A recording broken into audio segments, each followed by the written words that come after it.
Vrede, familie van die evangelie.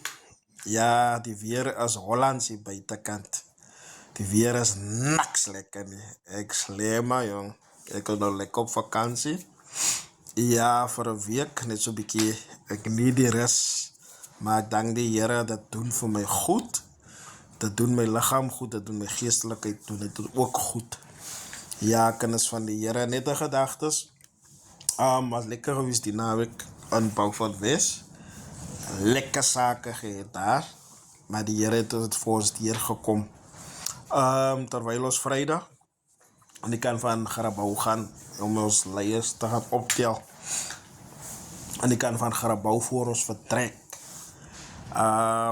Zullen gaan ons gauw ingaan. Van aanschouw die mama van die huis. Die oma. Zie lekker niet. En hulle zei die mama is bezig om ons te verlaten om huis toe te gaan. Amen.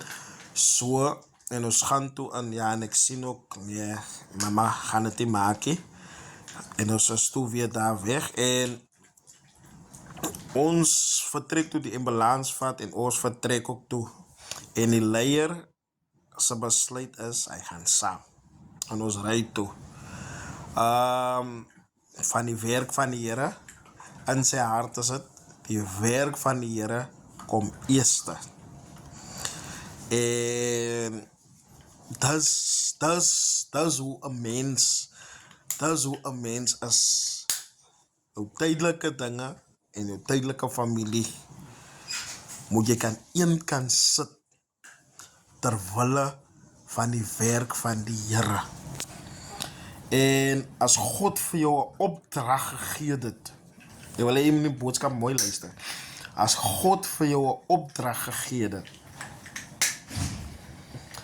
en al komt daar wat ze dan op jouw pad langs, voer die mandaat uit wat uitgevoerd wordt. Van zekere dingen is net een distraction, zodat je niet dat moet doen wat God voor jou gegeven heeft om te doen. Ja, dat is in jouw mind en dat is zeer. Dat is jouw ma, dat is jouw oma grootje en alles dingen dat ons leier kon dat gezegd het. Dat is zijn oma grootje, die oma wat hem groot gemaakt heeft.